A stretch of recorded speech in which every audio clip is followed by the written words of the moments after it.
Hello everyone, it's me Jordan with a quick message. I'm just editing the video and I realised two things. Firstly, this video was recorded on the 20th of February 2023. So some of the things that are mentioned sort of, are sort of reference to what's going on at the time. It might not be as relevant now, if that makes sense. So that's one thing. And secondly, somehow we messed up the angles a little bit, so you can't really tell whether they're agreeing or disagreeing, which is sort of insane considering that's the whole point of the video. But yeah, just so you guys know, if the bottle that they're using moves closer to the camera, then it's agreeing more. Yeah, they're agreeing more, they're strongly agreeing. And if it's moving away, they're strongly disagreeing. Basically, the closer it is, the more they agree. The further away it is, the more they disagree. We apologise for that, but that's all you need to keep in mind. Also, two more things. Firstly, we took this idea from Lad Bible. We'll put a couple of their links to their videos and stuff in the description. Go check out when they do it. And secondly, Kweku's involved in this video, so massive thanks to him. His links will be in the description as well. Then all that's left to say is remember to like the video, subscribe, comment, all of that stuff. And yeah, I hope you enjoy the video. It's a very good one. And yeah, I suppose I will see you very, very soon. Enjoy the video. First things first, Arsenal are a bigger club than Chelsea.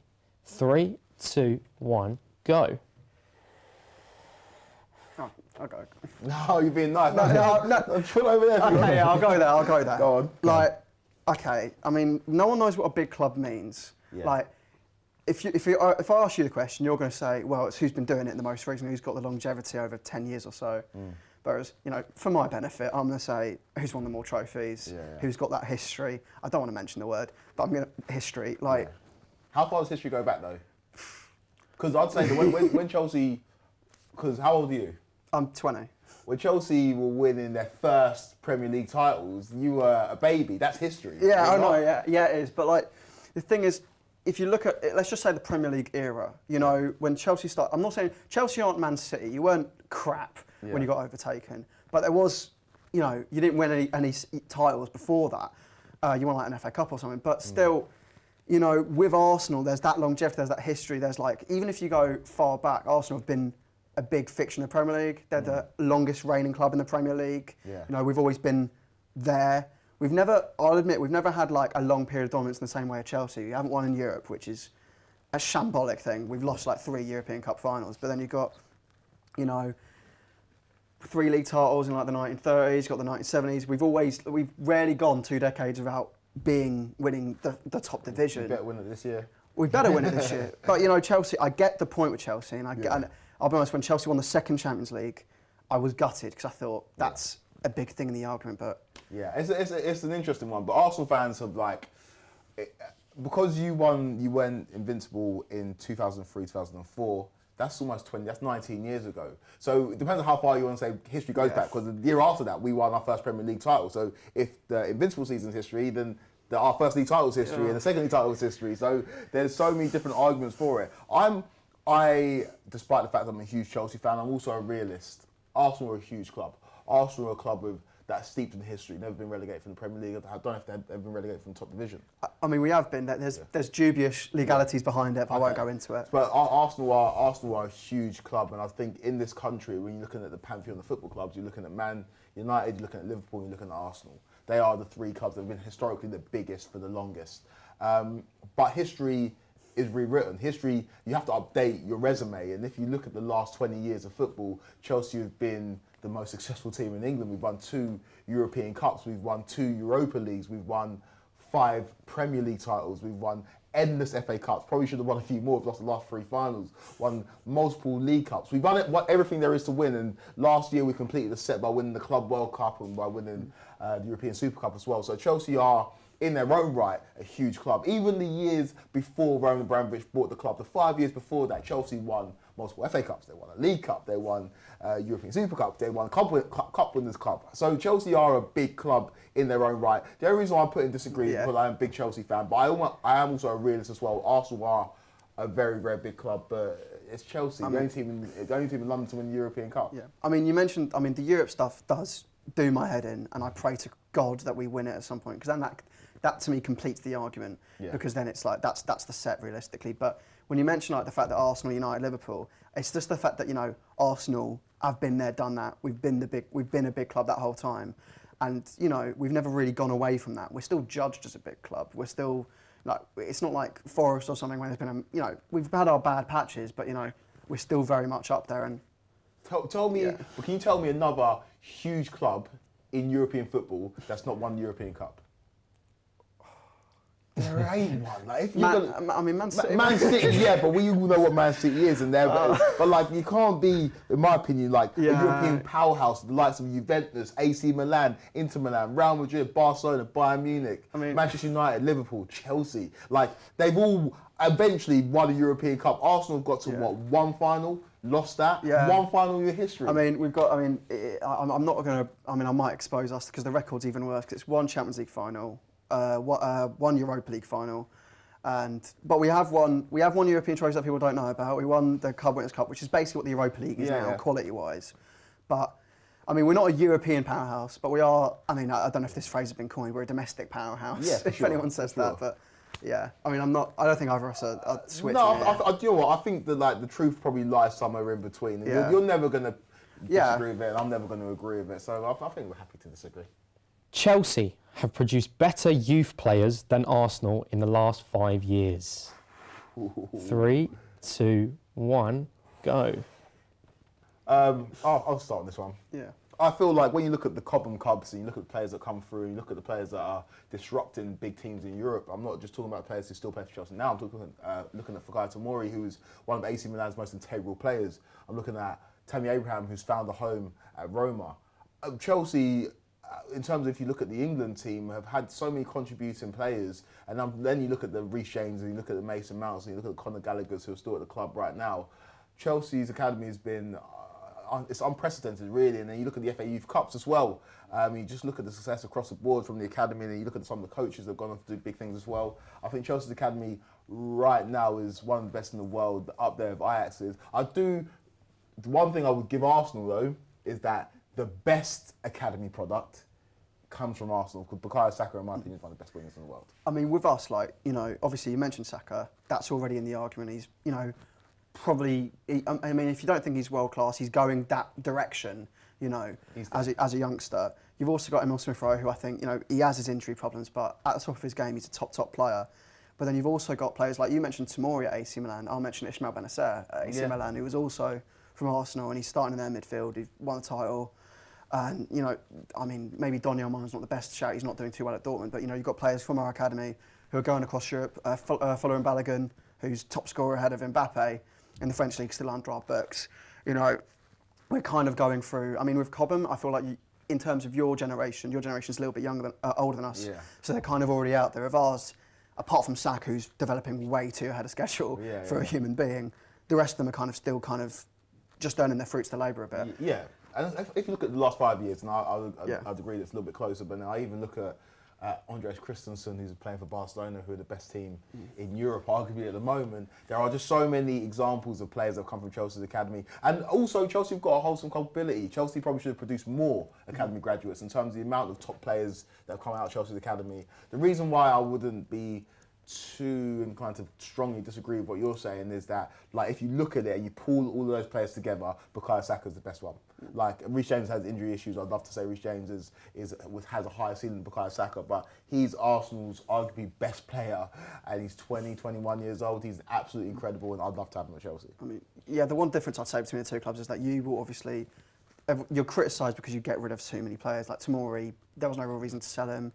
Abraham as well, and I'd say, you know, the middle ground actually is the one player who basically was on both players' books, which is Eddie Nketiah. One gets disregarded at 16, one gets kept, and now he's starting. I mean, he's had a couple bad games, but he's starting up front for a team at the top of the table at the moment, and that's maybe where I'd give more credit to our academy. Can I claim one more? Okay. I'm claiming Declan Rice. That's a shot. He's 10. I'm claiming Declan Rice. 15 years old, his boyhood club. Unfortunately, let him go. Hopefully, Declan, you'll be back at Chelsea in the summer. Hopefully, Declan will be at Arsenal in the summer, actually. Slightly more recent. Modric was a better signing than Trossard. 3, 2, 1, go.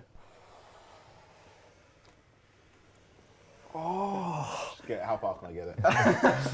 Okay, I'll let you go. Look, I'll address the elephant in the room. Obviously, Arsenal tried to get Modric, and I was for that when it was happening.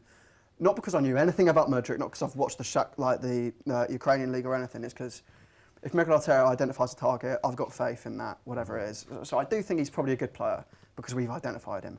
However, at the same time, I think that I was getting nervous with the price going up, and it got to the point where it's like an unproven talent for 100 million euros is a bit, you start to think, okay, how quick an impact is it? Because that's what you kind of want from that money. And then you look at Leandro Trossard, who is, 20 million with add-ons. He's 27 or 28 now, and he's got Premier League experience. He's got the same amount of goals and assists as Martinelli when he came in, and I think they still do now, because they both scored. But, he's got that proven Premier League record against the big six as well. And when you've got that with you, and it's, especially considering the situation we're both in, the situation Arsenal are in, because this January is so important for the title race, realistically, if we need anything, it's ready-made ability, and Trossard's that. I mean, maybe Modric's better for you because you're going for this whole young thing, but at the same time, I think the fee plays such a huge part, because if he just does okay, let's say they both perform the same, and, with Modric, you don't know how long it's going to take for him to do well. Obviously, I think he broke a record on the weekend for most times a bench player, a substitute's been dispossessed, I think.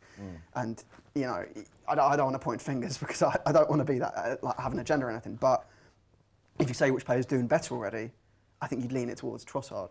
Yeah, no, I wouldn't disagree with that. Trossard's probably had a stronger start, for the reason that you laid out. Yeah. He's ready-made Premier League. Obviously, he was lighting up at Brighton, and he's come to Arsenal and settled in straight away. I'd like to bring up one thing though. You are wearing a shirt with a player's name on the back, Martinelli. Yeah. Trossard is a great option. A great option. But I think if you ask most Arsenal fans going forward, in your best 11, who starts, probably a lot of them say Martinelli, a man who scored the goal on the weekend against Aston Villa. I just think Trossard's a great rotational piece, but we know what his ceiling is. With Modric, I'm not going to pretend I've sat here and watched the Ukrainian League. I haven't. I've watched compilations that Arsenal fans are posting on Twitter because I thought he was going there and he ended up going to Chelsea. But I like what I've seen, and I like what the potential is as well for Modric. I think he's got a very, very high ceiling. His performances in the Champions League as well for Shakhtar were impressive. So we've seen him do it at the highest level. It's whether he can do it consistently, and it's whether he can build a physicality in the Premier League. Like you say, Mikel Arteta's talent ID is perfect, so I'll use that as a blueprint and we'll take him. And I just think that Modric has got all the ability in the world. It's about putting it together. It's about the manager finding his best position or finding the best way to use him. Trossard's a great player, but Modric has got such a high ceiling. And in terms of the fee, it's not my money. I don't care. But give me the best players possible. Yeah. Man for man, Arsenal have a better starting 11 than Chelsea right now. 3, 2, 1, go. I was almost thinking, because we've gone the opposite way, have I gone the wrong way there? But no, I realise you're agreeing with me. But, I mean, I don't know much money you need to spend, but I think the whole factor is I don't think Chelsea have a complete 11 to start with. I mean, if I just want to say the elephant in the room, they don't have a striker. They don't have a proper goal scorer. They started Fofana on the weekend, and he didn't deliver, but he's a young player. Aubameyang, I called it out when it happened. I laughed at the signing because, as an Arsenal fan, I knew where this was going to go. I didn't expect it to go south that immediately, but he's not in the Champions League squad. It's not going well. And if you look at their squad, it's just the inexperience is going to take time to bed in, and not just inexperience, but it's out of English football as well, which is another issue. I'm not saying it's a bad 11. It's just there's just problems with that squad that need to be sorted out before it properly functions. Yeah, I agree. I completely agree with you. And if we've got enough time, just go for it man for man. I could just go for it man for man. Ramsdale start for Chelsea. Ben White over Reece James. I'll probably start Reece James. They're very different systems, but I think I'll give you that. For me, Reece James. Then you've got Gabriel and Saliba. Give me both of them. Although I love Thiago Silva, long term, give me both of them. Left back Zinchenko, give me Zinchenko. Centre midfielder Partey, give me Thomas Partey. Like what you got, Odegaard. Odegaard. I'd maybe give you. Maybe Xhaka. if you get potential, I'd maybe say Enzo in a couple of years over Xhaka. Yes, Enzo over Xhaka. I would take that even now. I think Xhaka's great for Arsenal, but not. I'd take Enzo over Xhaka. Then the front three, Saka obviously starts. Jesus, when he's fit, Yeah. starts. And then the left mid, I don't know. I really like Modric. We haven't seen enough of him. Yeah. Martinelli's proven he could do in the Premier Yeah. League. So I'm taking like 8 or 9 Arsenal players. So it's clear that Arsenal, there's a reason why Arsenal are top of the league right now. They've got a very, very good starting 11. I think Arsenal's issues strengthening their squad. But in terms of the 11, I think Arsenal are the best team in the country, and that includes Man City.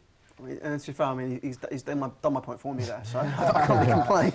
Right, next one. Chelsea bought their success. 3, 2, 1, go. I mean, whether you think it's a good or a bad thing, I think it's good that you've admitted it. I think if a Chelsea fan doesn't admit it, I mean, it's clear to see, you know, before the money, you were, you know, a decent club, not really up there challenging, and then that money gave you the boost to suddenly jump to getting the Mourinho's in. You brought in Ranieri, you had all the attraction with you, and you know, Desailly coming in, everything, all that kind of stuff with the money, and that sparks this period of dominance. You know, you replaced us in the race with Man United in the late 2000s, and then, you know, the fact that you can just sack managers and replace them all the time, and the money that I want to know how much money Chelsea have paid managers off with, because it's probably the amount of money we've paid in the transfer market in the last 10 years, but the money's made a difference. Yeah. And I'll admit, I'm not angry at it, I'm more jealous about it, because Arsenal were there, and we went through a financially difficult point going into a new stadium at the exact same time, and that pretty much gave you the avenue to just slip right into the title race, and it's given you your success. I'm not angry about it, because it's not like, I mean, maybe people can say it's dodgy money because of what happened last year, but it's undeniable. Whether it's good or bad, I think the money definitely is, I wouldn't say the sole cause, but at least deserves at least 50% of it. Oh, well, 100%. We can't deny it. Any Chelsea fan that denies it is delusional. Like, there's Chelsea pre-Abramovich money and Chelsea post-Abramovich money. Very, very different. We've won, I've listed our accolades already, European Cups, Premier League titles, FA Cups, Europa Leagues. Like, Chelsea were a moderately, I can't even say the word, a relatively successful side before the money came in, but then after the money came in, we went to a different level. We were challenging, like I say, Manchester United for league titles. We were winning league titles. We were attracting the best players in the world, and that's because of the money. We can't deny that. And there's nothing really much to add on that, really, apart from the fact that we changed the face of English football. So when people talk about the money maybe being a bad thing, I think maybe it made the Premier League the juggernaut that it is today. When we talk about the best league in the world, and that's almost like a trademark of the Premier League, I definitely think that started with the era of Abramovich coming in and bringing that money in and encouraging foreign investments into this league. And there's a reason why when the Super League was proposed, 6 of those teams that wanted in that league were Premier League sides. And I think Chelsea have a very, very big part to play in that, in terms of making the product that we watch week in, week out, the most attractive league in the world. Just to end off, Arsenal will win the Premier League this season. Oh, God. 3, 2, 1, go. Oh, I hate it. Yeah, it's hard for you. I'll take it first. Arsenal, I know that my tribalism suggests that I shouldn't rate Arsenal. I don't like Arsenal. I don't want Arsenal to win the league. I prefer Man City to win the league. I don't know any Man City fans. It doesn't affect my day-to-day life. But there is something refreshing about what Arsenal are doing. The fact that it hasn't taken extortionate amount of money, the fact that they've given Mikel Arteta time, the fact that it's been a process and they've trusted the process and now it's paying fruition, the fact that they've got a group of likeable players. Bukayo Saka is one of the most likeable players in the world. The fact that the fans are together, the fact that the fans are united, there's so many reasons why I think it would be good for Arsenal to win the Premier League, not as a Chelsea fan. And I think you're going to do it. I think that pound for pound, Arsenal have been the best team in this league. I know you lost against Man City, but you gave them a difficult first half, and Pep had to completely change his tactics in the second half. Arsenal dropped points in minimal games. They are the best footballing side in the country, and that includes Man City. And if everything goes their way, they avoid major injuries, despite the fact they've shown that they can deal with major injuries. Gabriel Jesus has been out for a long time. Zinchenko's missed a lot of games this season, and Arsenal's still top of the Premier League. I think they've shown enough that they can win this Premier League. It's just so hard to answer. I mean, I've said on this podcast at least twice now, when I've been put to the question, begrudgingly I've said yes, because I don't want to say it, but it's the first time I've been in this situation. I mean, people will mention the Leicester season. Well, I genuinely did think it, but we almost bottled it so early I didn't even get close to the feeling of being in a title race. But it feels real right now We're winning almost every game we play. We're beating most of our opponents. But that patch we just went through was, it gave us a bit of a, it made us look back and go, hold on, this dream can, fold back in 2 weeks. But, at the same time, City didn't take that advantage. And we've played better, we've got better results. I think someone made a table of games that both City and Arsenal have played, like same fixture away from home, same fixtures at home. And on the weekend it got bigger because Arsenal have played Tottenham away, where City have lost. They've played United away, and they've got the same result. And but then Villa away, better result. Brighton at home, despite the draw, better result. And it's those games where the title's really won instead of the loss at City. But I do, as much as I've put it there, my head just goes back to last week, and I just think, in that second half, it's exactly what Gary Neville's been going on about and haunting my head with, which is just the constant City or City. And City or City, and they are, when Pep Guardiola is in charge of a club side, it's very, very difficult to wrestle title away from him. Liverpool had to be perfect to get one. Liverpool have been one of the best teams in the world for the last 4 years. They've got one Premier League title to show for it.